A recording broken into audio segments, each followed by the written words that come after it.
Hey hippies, welcome back. It's Courtney Shavante here. I'm back with another banging resin tutorial for you guys. This one is going to be for my little incense holder or incense burner, whichever one you do like to call it is fine. It has this beautiful floral Yoni design on here and I am absolutely obsessed. Make sure you do hit that subscribe button, also hit the notification bell, and let's go ahead and get started and move on with this tutorial, shall we?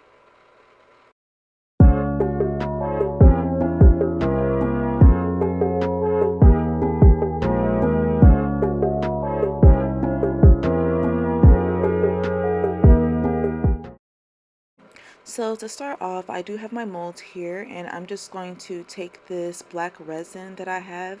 I've already pre-mixed the pigment into my resin, but I'm going to go ahead and add some glitter in here.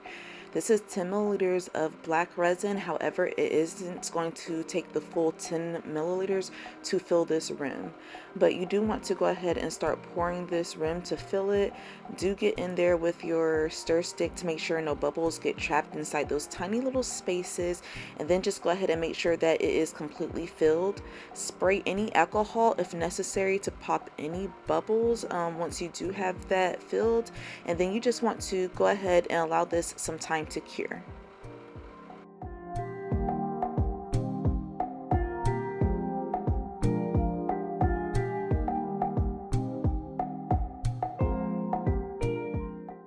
Alright, once that is done curing, you can go ahead and prep a little bit more resin. I have about 90 milliliters in this cup, but I'm only going to be using 10 to create the base of this incense burner. So go ahead and place your pigment powder in there. I'm using a pink glow powder. I'm just going to mix that up really well, making sure I have it dispersed throughout this resin because it doesn't mix the same as mica powders. Next, I'm going to add in just a couple drops of my alcohol ink here so I can create this really pretty pink hue. And then I'm just going to mix this up very well, making sure that all of the pigment is distributed throughout and the alcohol ink isn't sitting just on top. Next, we're going to take my Aurora powder here and I'm just going to brush this onto the base. I'm doing this on the second step because I didn't want it getting into the rim because I want the rim to just remain completely black and everything. But this is going to give a little color shift to the base of our incense burner and I'm really excited about that. It's going to look so cool. So what I'm going to do next is just going to go ahead and add this pink resin directly into my mold. You want to be careful not to overfill because you don't want to, kind of fill past where the hole is going to be for the incense to be held. After that, just allow this some time to cure.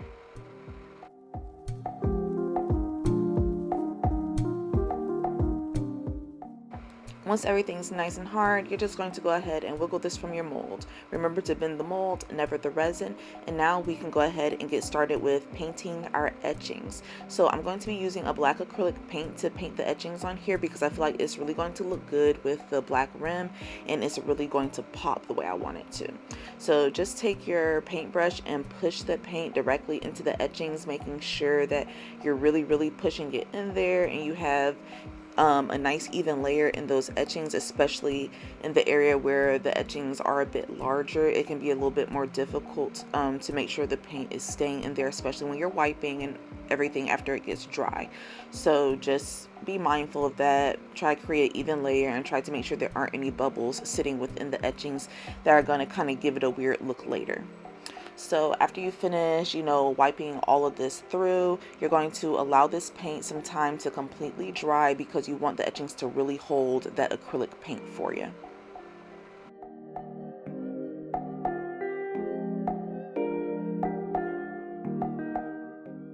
After your paint has had a chance to dry, just go ahead and spray some alcohol directly onto your piece, and then you can wipe away the excess paint using a damp rag.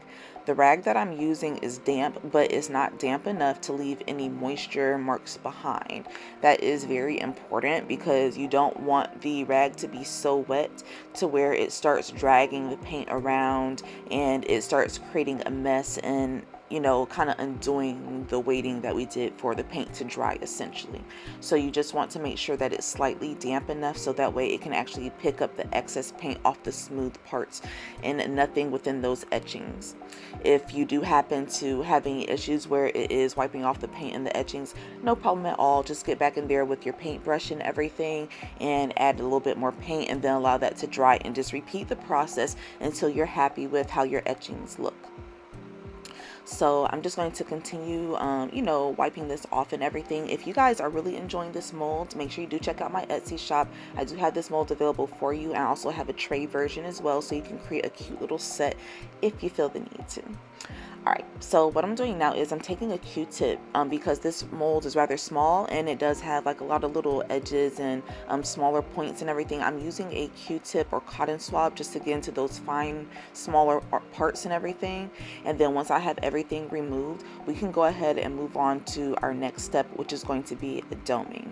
Now, I did go ahead and block the hole using this little elastic string here. It wasn't completely necessary, but it did make everything a little bit easier later. I'm going to show you guys kind of what I mean by that. So first, I'm going to start by just doming these etchings. I want to completely seal these etchings in so that way, you know, they can't get wet. If you do have to wipe any ashes off of here later, you don't have to worry about the paint from the etchings picking up when you have this doming layer on here. Now, the reason why I put that string in there was just to kind of help prevent any resin from going deep into that hole.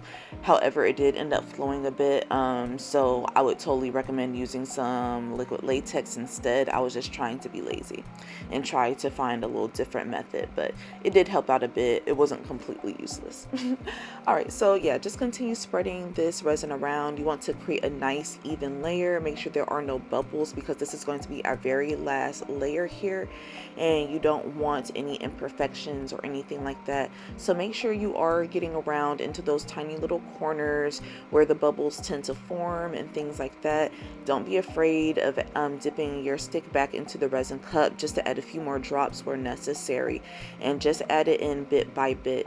After you have it completely added in, you can spray some alcohol if necessary, and then just allow this some time to cure.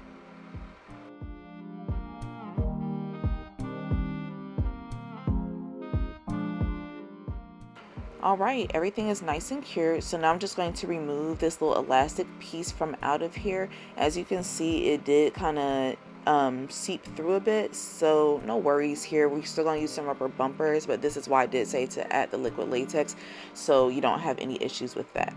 So I'm going to take my little hand drill here, and what I'm going to do is I'm just going to reinforce that hole that was there in the middle. I'm just going to push it all the way through. It didn't really take much effort. It was really simple.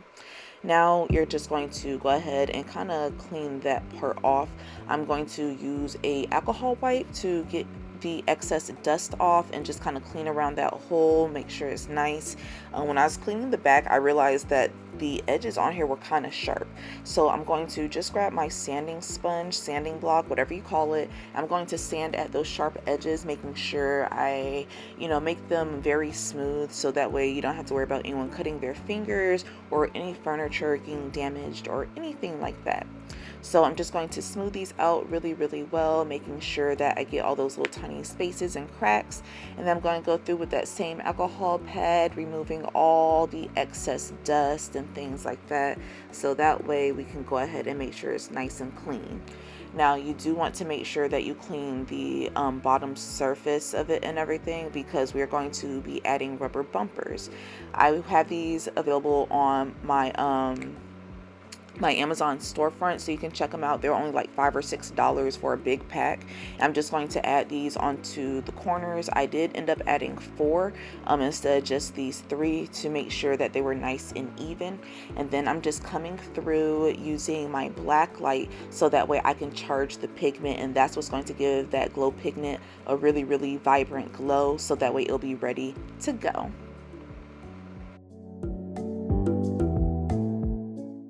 Ta-da! This right here is our glow show. Now this one doesn't have just a whole lot of the pigment in there, but it does have a nice little glow to it. And as you can see, it charged nicely, so that way it'll still add a little bit of ambience to your home, even in the evening and in the middle of the night. But this right here, this is what it's going to look like in full light, and she is absolutely gorgeous. I love the black rim on here. I love how this color shift pigment looks with this pink glow powder and everything. I love the little translucent look, even though it's not super see-through like a lot of my projects and everything that I've been working on recently.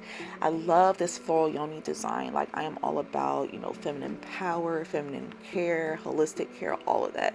So yeah, I'm just really feeling this mold. I hope you guys are too. Like I said, again, it is available in my Etsy shop, so make sure you do check that out. If you have any questions, comments, or concerns for me, leave them down for me below. You know I love hearing from you guys. But yeah, that's pretty much it for this tutorial. Thank you guys so much for joining me. Thank you so much for your continued support. I appreciate you all so much for tuning in. And until next time, hippies, mwah, XO, I'll catch you next time.